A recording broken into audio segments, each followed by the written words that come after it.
జనరల్‌గా సర్పంచ్ ఎన్నికలు, స్థానిక సంస్థ ఎన్నికలు ప్రభుత్వంలో అధికారంలో ఉన్న వాళ్ళకే ఎక్కువ వైపు మొగ్గుంటది గానీ, బీఆర్ఎస్ పార్లమెంటు ఎన్నికల్లో రీసెంట్‌గా జరిగిన లోక్సభ ఎన్నికల్లో 0 సీట్లొచ్చినా ఇంకా మీరు మొదటగానే చెప్పినట్టు బీఆర్ఎస్ ఇంకా స్ట్రాంగ్‌గానే ఉంది గ్రౌండ్ లెవెల్‌లో. కానీ అధికార పార్టీ కన్నా బీఆర్ఎస్‌కి ఎక్కువ శాతం దీనికి గూడా బేసిక్ రీజన్ ఏందంటే, హ్మ్. రేపు మీరు వీళ్ళందరూ గెలిచిన తర్వాత గూడా హ్మ్. మళ్ళీ వీళ్ళు టీఆర్ఎస్‌లో ఏమి ఉండరు. ఉండరు. హ్మ్. అల్టిమేట్‌గా కాంగ్రెస్‌కి పోతారు. ఎమ్మెల్యే గనుక కాంగ్రెస్ పార్టీ ఉన్న చోట హ్మ్. ఖచ్చితంగా బీఆర్ఎస్‌లో గెలిచిన సర్పంచులు, ప్రజాప్రతినిధులందరూ మళ్ళీ ఎమ్మెల్యే చుట్టూ చేరుతారు. హ్మ్. చేరకపోతే నెక్స్ట్ 5 ఏళ్ళు వాళ్ళు బతకలేరు. హ్మ్. సో, ఖచ్చితంగా అది ఉంటది. హ్మ్. కాకపోతే ఇప్పుడు నాకు మీకున్న అంటే గుర్తింపు ప్రజాదరణ కోసం ముందు ఆ! గెలవడం కోసం మీకు గెలవడం కోసం బీఆర్ఎస్ నుంచే పోటీ చేస్తారు. బీఆర్ఎస్ మద్దతుతోనే పోటీ చేస్తారు. హ్మ్. బీఆర్ఎస్ కూడా ఆప్షన్ లేదు. తన పార్టీ నాయకుడిని నమ్మి సపోర్ట్ చేయాల్సిందే. హ్మ్. ఉంటారా పోతారా అనేది తర్వాత విషయం. హ్మ్. ఇప్పటి నుంచి హ్మ్. అనుమానించలేం కదా! హ్మ్. హ్మ్. సో, అందుకనే ప్రజలు ఏందంటే స్థానిక సంస్థల ఎన్నికల్లో ఈ మాత్రం కూడా వ్యతిరేకత ఎందుకంటే హ్మ్. ఆ పెన్షన్‌లు పెంచకపోవటం ఒకటి.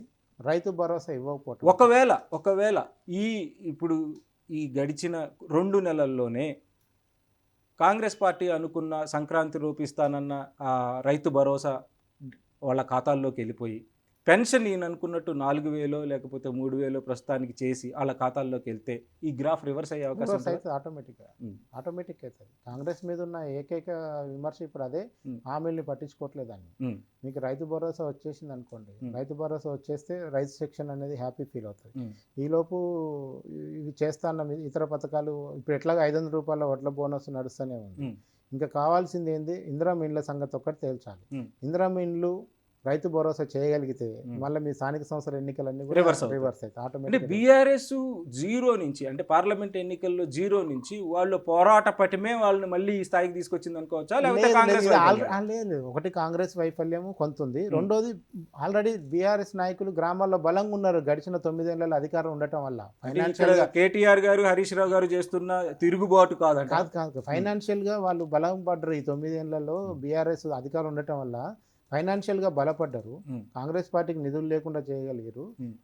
వీళ్ళందరూ కూడా పేరుకి ఇండిపెండెంట్ కనపడతారు కానీ ఏదో ఒక పార్టీ సపోర్ట్‌తో చేస్తారు గనక హ్మ్. బీఆర్ఎస్‌లో నుంచి పోటీ చేసే వాళ్ళందరూ కూడా ఆర్థికంగా ఎంతో కొంత బలంగా ఉండి ఎందుకంటే ఇప్పటివరకు కేసీఆర్, కేటీఆర్, హరీష్ రావు చేసిన తప్పులనే ఎతకలేకపోయింది. ఇక కింది లెవెల్ ఉన్న ఆ! అధికారులు చేసిన చిన్న చిన్న వాటికి లీడర్లు చేసిన వాటికి హ్మ్. హ్మ్. ఎప్పుడొస్తారు? హ్మ్. రాలేరు. అందుకనే రేపటి ఎన్నికల్లో ఎంతో కొంత బలంగా కనిపిస్తుంది బీఆర్ఎస్ పార్టీ. ఇందులో కాంగ్రెస్ పార్టీ వైఫల్యం కూడా ఏందంటే, ఒక ఎమ్మెల్యే తన నియోజకవర్గంలో అమలవుతున్న స్కీమ్స్‌ని ఇప్పటివరకు పరిశీలించకపోవటం, దాని మీద ఒక రిపోర్ట్ రిలీజ్ చేయకపోవటం. 1 ఇయర్ అయింది. హ్మ్. ప్రభుత్వం మొత్తాన్ని ఓవరాల్‌గా ప్రతి డిపార్ట్‌మెంట్ రివ్యూ చేసి పెడుతున్నారు తప్ప, హ్మ్. ఎమ్మెల్యేలు ఎక్కడ స్కాన్ చేశారు? మీ నియోజకవర్గంలో ఎంతమందికి ఏ స్కీమ్ వచ్చింది? ఏమొచ్చింది? ఏం రాలేదు? ఏం బాధ ఉంది? ఏంది అనేది హ్మ్. ప్రజావాణిలో వచ్చి అప్లికేషన్ పడేస్తున్నారు తప్ప, హ్మ్. ఏ ఎమ్మెల్యే కూర్చొని ఎందుకంటే 30 మంది కార్పొరేషన్ చైర్మన్‌లు ఇచ్చారు. ఏం హ్మ్. చేస్తున్నారు నాకు అర్థం కాదు. హ్మ్. ఎమ్మెల్సీలు ఏం చేస్తున్నారు? హ్మ్.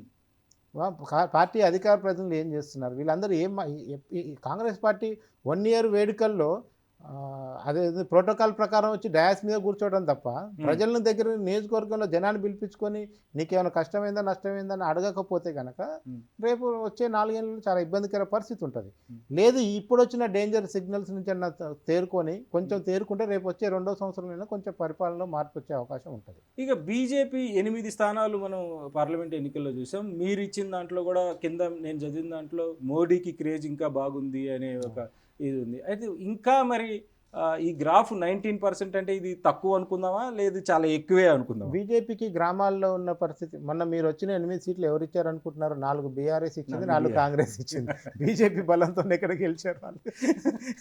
సో, రేపు గూడా జీహెచ్ఎంసీ ఎన్నికల్లో గానీ, స్థానిక సంస్థల ఎన్నికల్లో గానీ బీఆర్ఎస్, బీజేపీ కలిసిపోతాయి. హ్మ్. మళ్ళా డమ్మీ క్యాండిడేట్‌లు పెట్టుకోవడం ఇట్లాంటియన్నీ చేసి హైదరాబాద్ వరకు మీకు, చేసి ఆ! హైదరాబాద్ బయట కా మాకు. ఆ! హ్మ్. కాంగ్రెస్‌ని దెబ్బతీద్దామని మేయర్ పీఠం మీద బీజేపీ గురి పెట్టుకుంటది. హ్మ్. తెలంగాణ సీఎం మాకు గావాలని పెట్టుకుంటారు. హ్మ్. అది 26 అయితేంది, 28 అయితేంది. హ్మ్. సో, అట్లా బీజేపీకి సీట్ రావాల్సింది తప్ప, గ్రామ శాఖలు బలపడో, మండల శాఖలు బలపడో, పార్టీ అద్భుతంగా జరిగో హ్మ్. బీజేపీకి ఓటు రాదు. హ్మ్. ఇప్పటికి కూడా బీజేపీ అర్బన్ ఓరియంటెడ్ అదే నడుస్తుంది. హ్మ్. మొన్న గెలిచిన నియోజకవర్గాలు కూడా కాంగ్రెస్ పుణ్యం, బీఆర్ఎస్ పుణ్యం. హ్మ్. హ్మ్. కాంగ్రెస్ వాళ్ళు బీఆర్ఎస్ పుణ్యం అంటున్నారు. బీఆర్ఎస్ వాళ్ళు కాంగ్రెస్ పుణ్యం. ఇంకా కులగణన. బీసీలు కొద్దిగా చైతన్యవంతం అవుతున్నారు. కులగణన అవసరమని భావిస్తున్నారు అని, అంటే గ్రౌండ్ లెవెల్లో చాలా నెగిటివిటీ ఉంది అనే ప్రచారం బాగా జరుగుతుంది. కులగణన మీదనా? కులగణన మీద, సర్వే మీద, వచ్చిన వాళ్ళకి సరిగ్గా సమాధానాలు చెప్పట్లేదని, అసలు మా ఆస్తుల వివరాలు మీకెందుకని అడుగుతున్నారని సోషల్ మీడియాలో బలంగా ప్రచారం చేస్తున్నారు. అది బీఆర్ఎస్ఏ చేస్తుంది ఆటోమేటిక్గా. ఇప్పుడు కొంతమంది బీజేపీ వాళ్ళు కూడా, ఈవెన్ దో బీజేపీ వాళ్ళు కూడా ఒక కులగణనకు వచ్చిన ఒక సర్వేని పట్టుకొని ఆ వీడియో తీస్తుంది. ఒక లేడీ ఇంకో లేడీని వీడియో తీసి నీకు ఏం కావాలో, మా ఇంటికి ఎందుకు వచ్చినావు అని. కనీసం ఒక మానవతా హృదయం కూడా లేదు. నేను ఒక అమ్మాయిని, ఒక కాలేజ్ గోయింగ్ అమ్మాయిని నేను వీడియో రికార్డ్ చేసి సోషల్ మీడియాలో పెడుతున్న జ్ఞానం ఇటువైపు ఉన్న మహిళకు ఉండాలి కదా. నీ బిడ్డ నీకు కోడలు అయితే అట్లా చేస్తావా నువ్వు? నీ బిడ్డ కోడలు జరిగితే అట్లా జరుగుతుందా? నీకు ఎవరి మీద కోపం ఉంది? నువ్వు ఒక రాజకీయ ఉద్దేశంతో, కాంగ్రెస్ మీద కోపంతో ఇంకొక మహిళకు నువ్వు ఇబ్బంది పెడుతున్నావు అమ్మాయిని సోషల్ మీడియాలో పెట్టి. ఇంకొక జంటు ఇట్లా కాలు మీద కాలేసుకొని నీకు తెలుసా సర్వే అంటే ఏందో తెలుసా అని ఇంకొక అమ్మాయిని ఇబ్బంది పెడుతుంది. అసలు ఇది కనీసం హ్యూమన్ రిలేషన్ అన్నా ఉండదా? మీకు రాజకీయాలు ఉంటే రాజకీయంగా చూసుకోండి, మీకు చేతనైతే చూడండి. తెలంగాణలో ఒక మండల్ వర్స్ కమండల్ ఉద్యమం ఒకటి ఇంటర్నల్గా జరుగుతుందేమో, అంటే మొత్తం ఈవెన్ కాంగ్రెస్ పార్టీలో ఉన్న అగ్రకులాలు, శూద్రులు కూడా దీనికి వ్యతిరేకంగా ఉన్నారు అన్న భావన ఒకటి ఉంది. ఈవెన్ రాహుల్ గాంధీ గారి స్పీచ్ని ట్రాన్స్లేట్ చేసేటప్పుడు ఉత్తమ్ కుమార్ రెడ్డి గారు కూడా తడపడ్డారు. ఇప్పుడు మీకు ఎప్పుడైనా సరే అండి, మనము జేబులో ఎన్ని రూపాయలు ఉన్నాయని మీరు చెప్పకుండా దాచిపెట్టి గుప్పెట్లో పెట్టినంత కాలం నేను 1000 రూపాయలు అనుకుంటా, 1,00,000 రూపాయలు అనుకుంటా. ఆ 100 రూపాయలు చెబితే ఎక్కడ 50 రూపాయలు వాటా ఇవ్వాల్సి వస్తుందని నాకు భయం ఉన్నప్పుడు నేను దాని గురించి చెప్పాను. ఇవాళ తెలంగాణలో రెడ్డిల పరిస్థితి అదే. రాజ్యం అంతా రెడ్డి రాజ్యం నడుస్తున్నప్పుడు 56%, 54%కో బీసీలు చెప్పిన తర్వాత రేపు ఎవరికి ఆలోచన వస్తుంది కదా, మరి నాకు 54% సీట్లు ఎందుకు రాలేదన్న ఆలోచన వస్తుంది కదా. సో గతంలో చేసిన, ముఖ్యంగా కేసీఆర్ చేసిన సర్వే రిపోర్ట్ ఆ రోజు వచ్చుంటే కనుక ఈ పాటికి ఆ సమస్య ఉండకపోయేది. అది బయట పెట్టి ఉంటే ఏ కులం ఎన్ని ఓట్లు. ఆయన రిపోర్ట్ పెట్టుకున్నాడు, పథకాలు పెట్టాడు తప్ప విషయాలు బయటకు చెప్పలేదు.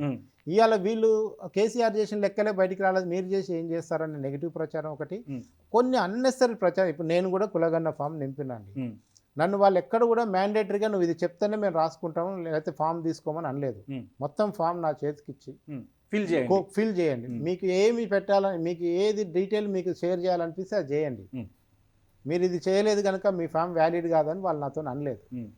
మరి ఎక్కడ ఒత్తిడి చేశారు నాకు అర్థం కావట్లేదు. బ్యాంక్ అకౌంట్లు, పాన్ కార్డ్ నెంబర్లు ఎందుకు అడిగారు, అదంతా కూడా వాలంటరీగానే ఉంది. మ్యాండేటరీగా మనం చెప్పాల్సింది ఆధార్ కార్డే, అది చెప్పడానికి ఇబ్బంది లేదు. ఇవాళ సిమ్ కార్డు కావాలన్నా ఆధార్ కార్డు ఇవ్వాలి. ఆధార్ కార్డు, మీ పేరు, మీ ఇంటి నెంబరు, మీ సెల్ ఫోన్ నెంబర్ ఇవ్వడానికి ఏం నొప్పి అయిందో నాకు అర్థం కాలేదు. కులం అనేది ఖచ్చితంగా చేసే సర్వేలోనే కులగణన అని పెట్టారు. సో మీకు ఒకవేళ ఆప్షన్ కూడా ఉంది, కులం చెప్పడం ఇష్టం లేకపోతే అది కూడా.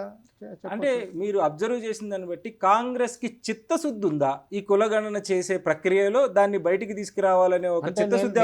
నేను అట్లా లేకపోతే బీసీకి ఇండిపెండెంట్ కమిషన్ వేస్తాడని అనుకోలేదు నేను. ఎందుకంటే కోర్టు ఎప్పుడైతే సజెస్ట్ చేసిందో బీసీ రిజర్వేషన్ అమలుకి మళ్ళీ ఇప్పుడు వేసిన నిరంజన్ కమిటీ కాకుండా సపరేట్ కమిటీ ఒకటి కాన్స్టిట్యూట్ చేస్తే తప్ప రిజర్వేషన్ నిలబడవన్నప్పుడు వెంటనే రేవంత్ రెడ్డి గారు ఒక కమిటీ వేశారు.